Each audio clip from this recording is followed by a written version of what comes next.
Sometimes, the smallest act of kindness can echo for decades. A crumpled dollar bill, pressed into the hand of a hungry child, would return years later as something far greater than money. This is the story of a teacher, a boy, and a gift that left an entire town speechless. It was the late 90s, middle school cafeteria, the sound of trays clattering, kids laughing, the smell of pizza and fries in the air. But one boy, Daniel, didn't laugh. He kept his head low, his tray empty, shoes scuffed, shirt worn, pockets empty.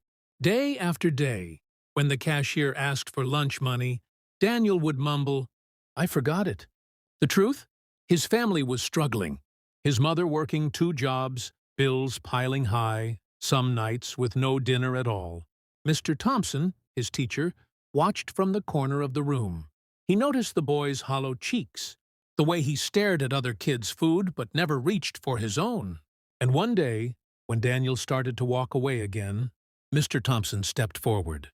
He pulled a dollar bill from his wallet, pressed it into Daniel's hand, and said quietly, "Go eat, son. You've got a long day ahead." It was just $1, but to Daniel, it was survival. The days rolled on, and whenever Daniel came up short, which was often, Mr. Thompson was there, sometimes with $1, sometimes with loose change, sometimes with a sandwich he happened to bring too many of. He never made it a spectacle. He never shamed the boy. It was always quiet, almost invisible. But to Daniel, those moments weren't invisible. They were everything. What no one knew was that Mr. Thompson wasn't a wealthy man himself. Teachers in small towns didn't make much. His own refrigerator at home wasn't always full. His wife often clipped coupons just to make ends meet. But he believed in something deeper, that no child should try to learn on an empty stomach. So he gave anyway. It was sacrifice, disguised as kindness.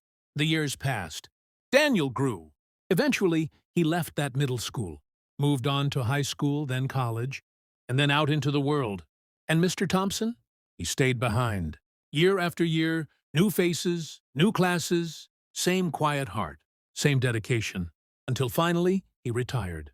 His hair turned gray, his classroom sat empty, and he assumed the story of Daniel was just another forgotten thread in the fabric of a teacher's life. But Daniel never forgot. 20 years later, Mr. Thompson shuffled through his mail on a quiet afternoon. Bills, catalogs, and then one plain envelope. Inside was a note, written in neat script. "Dear Mr. Thompson, you once gave me lunch money when I had nothing. You fed me when I couldn't feed myself. Because of you, I never gave up. Please meet me this Friday. I have something for you." No full name, just initials. DS. Mr. Thompson sat back in his chair, stunned. The memories of the cafeteria came flooding back. He wondered, could it be him? Could it really be Daniel?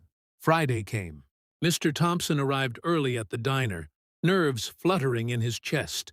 He wore his best jacket, the same one he'd worn to graduations and school plays decades ago. He sat at a corner booth, coffee in hand, eyes scanning the door. And then, a tall man in a tailored suit stepped inside. He carried himself with confidence. But his eyes, those eyes, Mr. Thompson recognized instantly. "Mr. Thompson?" the man asked. The voice was deeper, steadier. Mr. Thompson's own voice cracked. "Daniel?" The man smiled. "Yes, sir. It's me." They talked for hours. Daniel told him about those days, how hungry he'd been, how hopeless he'd felt, how a single dollar meant not just food, but dignity. He told Mr. Thompson how those moments pushed him to study harder, to fight for a future. He told him how he'd gone on to build a career, to create a life he never thought possible. And he told him one thing he never forgot. "Sir, you saw me when no one else did. And because of you, I kept going." Finally, Daniel reached into his briefcase and slid an envelope across the table. "Please," he said softly, "this is for you." Inside was a check. Not for a few dollars.